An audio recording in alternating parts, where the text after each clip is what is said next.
Kumusta mga Lods? Welcome sa ating channel. Bago natin i-release ang ating exciting camper tuk-tuk adventure, i-share ko muna sa inyo ang naging karanasan natin sa katatapos lang na Batangas Tourism Rally. Ginanap ito noong July 18, 2026 sa pangunguna na Motoclide, Philippine Motorcycle Tourism at ng International Fellowship of Motorcycling Rotarians, kasama ang iba't ibang motorcycle enthusiast groups. At ang aming naging starting point ay dito mismo sa The Outlets at Lima Estate sa Lipa, Batangas. Pasado alas 7 pa lang ng umaga, nagsana agad ang mga rider.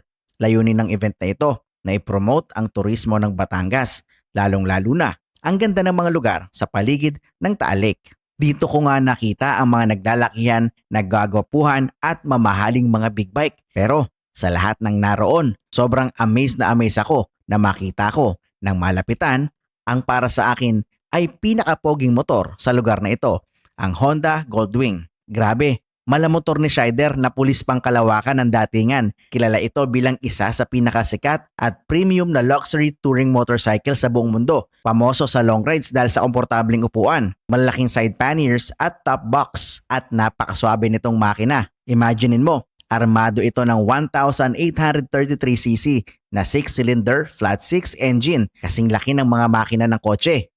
Kaya naman, kahit puno ang bagahe at may angkas, kaya sa malayo ang biyahe, kayang-kaya at easy-easy lang bumatak. Pero sa presyo, nakakalula. Tumataginting lang naman na more or less 2.1 million pesos. O di ba? Bukod dyan, marami pang iba't ibang mga malulupit na motor ang naroroon. Nakaka-excite talagang makasabay ang mga ito sa daanan. Siya nga pala, 600 pesos ang registration fee natin dito. Binigyan nga pala tayo ng green bag na ito. At halika, tignan natin kung ano ang nilalaman. Nakalimutan ko pa yung aking mini tripod. So, dito na tayo mag-unboxing. So, eto ay meron tayong claim stub na food voucher. Ang haggard ko kaagad Ang haggard ko na mga lods. Tapos, ang laman ay may flag. Asan tong flag? May flaglet. Asan to? Ano pa yung mga laman nito? Ko wala pa ng t-shirt, sir. What's this? Riding gear. Fresh ko all-in-one freshener and cleaner. Okay, para sa helmet. Ayun lang. Ito na laman ng ating claim stub. Food. So, claim na natin yung pagkain. Tignan natin kung ano yung pagkain na naka-prepare sa event na to. Let's go! So, ito pa lang claim stub doon sa lake pa pala makukuha. Sa last destination doon. So yun na nga mga Lods, wala pa yung ating finisher shirt dito pero okay lang. To follow naman daw sabi ng organizers. Dakong 8:30 na nga ng umaga na magsimula kami magtipon-tipon para lumarga. And una nating stop is the Simbahang Bato. So mapupuntahan na rin natin to. At this is it. At itong event na to ay matagal. Although mabilis na naman yung biyahe. Mga 3 to 4 hours. Pero yung event proper after ng rides na to ay mga alas 3 o alas 4 magsisimula. Kaya mahaba-haba pa. Ang oras ngayon is 8:20 in the morning at nag-a-assemble na yung mga riders para makapagsimula na tayong bumiyahe. So hindi natin patatagalin. Let's go na!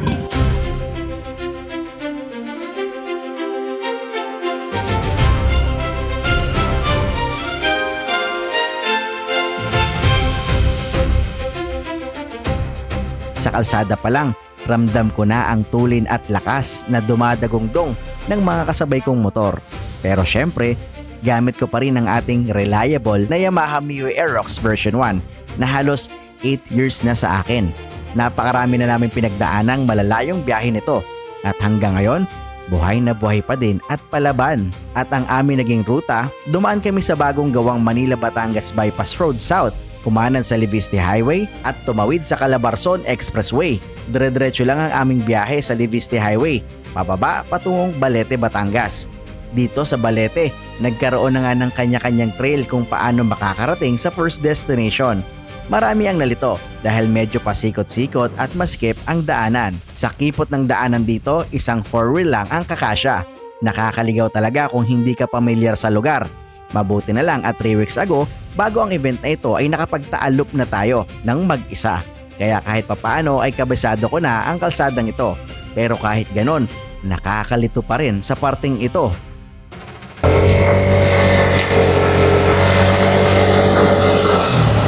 So ako na lang talaga mag-isa. Wala na ako nakikita mga kasama ko. Pero may mga bagong bakas ng motor. Nang makalabas naman kami sa pasikot-sikot na daanan, binaybay naman namin ang kalsada pababa patungong Wawa Road. Doble ingat dito dahil matarik ang daanan. Dire-diretso lang kami sa tabi ng lawa at nakakatuwang tingnan ang buhay ng mga lokal dito. May mga naliligo sa pampang at may mga nagtitinda naman sa gilid. Buhay na buhay ang komunidad sa tabi ng Bulkang Taal. Pasado alas 9 naman ng umaga nang marating natin ang J Castle sa Tanawan, Batangas. Nagpicture lang tayo ng mabilis bago dumaan sa rough road patungong Banyadero Baywalk. Dito sa tulay na ito nag-photo op muna tayo dahil napakaganda ng panahon nang tayo ay makarating dito. Pagpatak ng 9:20 in the morning, nagtungo na tayo sa ating first official destination, ang Simbahang Bato sa Laurel, Batangas. Nakarating tayo rito ng 9:58 in the morning. 9:58, narating na natin tong Simbahang Bato. And dito tayo magpapahinga muna. Alright. Thank you po. First time ko nga pala sa lugar na ito. Medyo rough road ang pagpasok dito pero dahil maganda ang panahon ay hindi maputik. Maraming parking spaces sa lugar na ito na talaga namang halatang dinadagsa ng mga tao at ng mga nakasasakyan. Bago ka pa man makalapit sa Simbahang Bato, madadaanan mo ang samot-saring mga paninda dito. May mga kakanin, prutas, street food at mga souvenir items. Nakakatuwa dahil ganito pala ang itsura nito sa personal. Ito yung tawilis po. Ay, mga tawilis din. Apo, 50 lang po ang aming tawilis. Napakasarap po, napakatagal.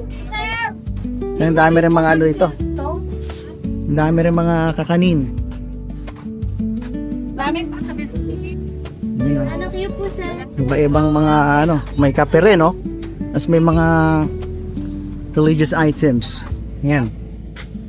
Ang Simbahang Bato ay kilala din bilang Kapilya ni San Gabriel Arcangel. Ito ay isang natural na kuweba na ginawang puok dasalan. Ang altar at pwesto ng mga deboto ay nasa loob mismo ng kuweba na napapalibutan ng mga luntiang kagubatan at sariwang hangin. Ayon sa kasaysayan, itinuturing itong sagradong lugar bago pa man naging kapilya. Noong World War II, ginamit din itong taguan o refuge ng mga residente mula sa sundalong Hapon. Oh, nice.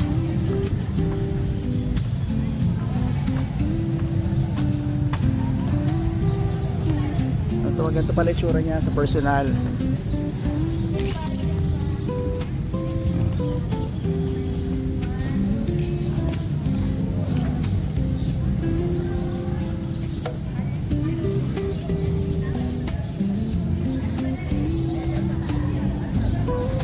Hello. Dahil mga santo-santo.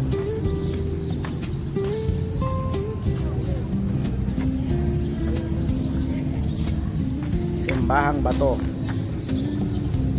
Dito na tayo Simbahang Bato, mga lords. Gusto mo ang matsura ko.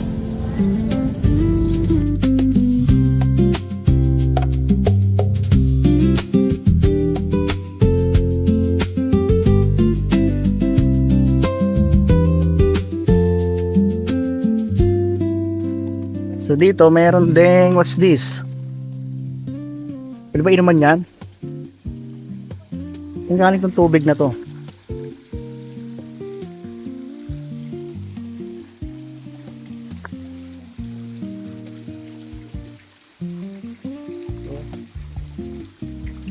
Holy water. So dito pwede rin kayo magtirik ng mga kandila.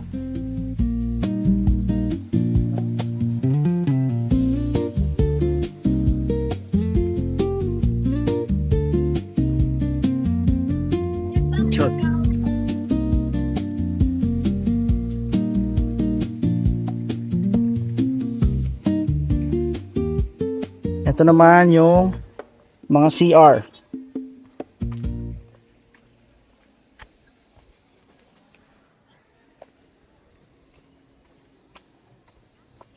₱10. CR.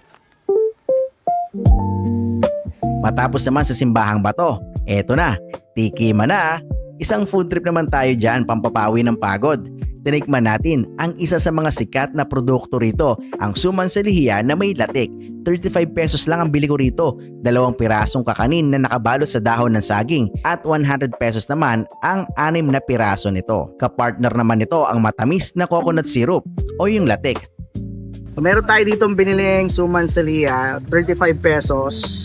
Titikman natin. Wala tayong kutsara eh. So ano lang tayo, habhabin natin to. 35 pesos tapos kung 100 pesos, tatlo makukuha nyo or tatlo 100. Yan o. Suman sa liya. Habhabin lang natin. As meron siyang latik. Oh, legit na latik to ah. Quality. Sarap ah. Tatagal na to hanggang sa ano? Hanggang sa Lomi House. So after natin kumain, lalarga na tayo kaagad.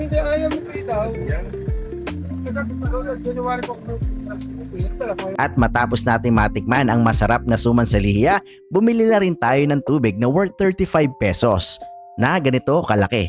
O di ba? Solid! Matapos kumain ay dumiretso na agad tayo sa biyahe. Dahil nga naka-big bike ang ating mga kasabay at mag-isa lang ako ay naisipan kong mauna ng bumiyahe. Inahon na natin ang matarik na kabundukan patungong Buso-Buso View Deck. Grabe, napakaganda rito. Tanaw na tanaw mo ng malapitan ang Taal Volcano at ang lawa nito. Dumating tayo rito dakong 10:38 in the morning. Matapos naman tayo dito ay tumuloy na tayo sa ating second destination, ang Agoncillo Municipal Hall. Napakaganda ng bayan ng Agoncillo, Batangas. Malinis, malawak ang kalsada at maraming bagong bypass roads na bukas sa publiko. Dito nga ay bumili tayo ng Spanish bread na worth 15 pesos at eco bag na 60 pesos. At kumain din tayo ng 30 pesos worth na kwek-kwek. At nang matapos tayo makakain, pinuntahan naman natin ang ating third stop sa San Nicolas Baywalk. Bandang 11:30 AM mga lods. Mainit na ang panahon sa lugar na ito kaya hindi na tayo agad nagtagal. Dumiretso na tayo sa fourth destination sa Cuenca, Batangas, ang sikat na Luis Bakery. Dito ko nga nabili ang masarap na cheese dinner roll square sa halagang 65 pesos. Parang ensaymada ang datingan mga lods, napakalambot at malinamnam ang cheese sa ibabaw nito. Ang fifth stop naman natin ay sa Lipa, Batangas, ang AA's Lomi Lipa. Dinarayo talaga ang kanilang affordable at masarap na loming Batangas. Sayang lang at hindi na ako nakakain dahil bukod sa madaming tao at matagal ang waiting line, feeling ko amoy araw at pawisan na rin ako. Kaya nakakahiya na ding dumikit sa mga kasama natin. Kahit pare-pareho kaming riders. Kaya pagkatapos magpa-picture, umalis na lang ako agad. At ito na nga, nagtungo na tayo sa ating sixth destination, ang Rotary Marker sa bayan ng Balete, Batangas. Yes mga sir, bumalik tayo sa Balete. At dito nga, opisyal na naselyuhan natin ang ating ikalawang successful Taal Lake Loop. Pero hindi pa dyan natatapos ang ating ride dahil bumalik tayo sa National Highway para sa ating 7th stop. Dito nga kumain tayo ng napakasarap na kalderetang kambing na worth 230 pesos. Dito lang yan sa Noel Olan's Kambing All You Can. At ang total nga na nagastos natin sa lugar na ito ay 305 pesos lang. Kasama nitong drinks at kanin. Matapos tayong makakain ay pumunta na tayo sa huling pasyalan, pabalik sa Balete, Batangas. Tama mga lods, babalik na naman ako sa Balete, Batangas. At dito yan sa Batangas Lakelands. Isa itong 20-hectare property na may iba't ibang masasayang outdoor activities. Pero dahil sa pagod na ako at gusto kong makapagpahinga agad, hindi na natin naikot ng gusto ang buong lugar. Dumiretso na lang tayo sa kanilang waiting area at sa restaurant sa loob. Dahil nga sa sobrang pagod ay nakalimutan ko na may free meal pala na kasama ang ating 600 pesos registration fee. Inihain nga sa atin ang afritadang manok with rice at 2 pieces barbecue. Tsaka umorder na rin tayo ng soft drinks in can na worth 100 pesos. Grabe, busog na busog talaga ako sa trip nating ito. Para naman makapag-relax tayo ng kaunti ay tumambay muna tayo sa kanilang art gallery at namangha sa mga naggagandahang likhang sining doon.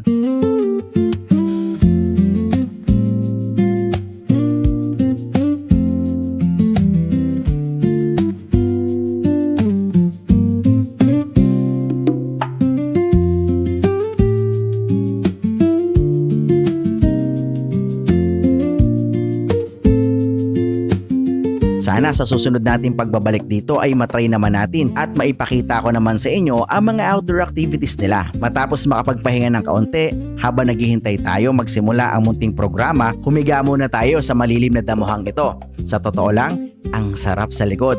Ang ganda pa ng kapaligiran na sobrang maliwalas ng kalangitan. Bago magsimula ang programa, natanggap ko na rin ang ating certificate o participation. Yung finisher shirt na nga lang talaga ang kulang.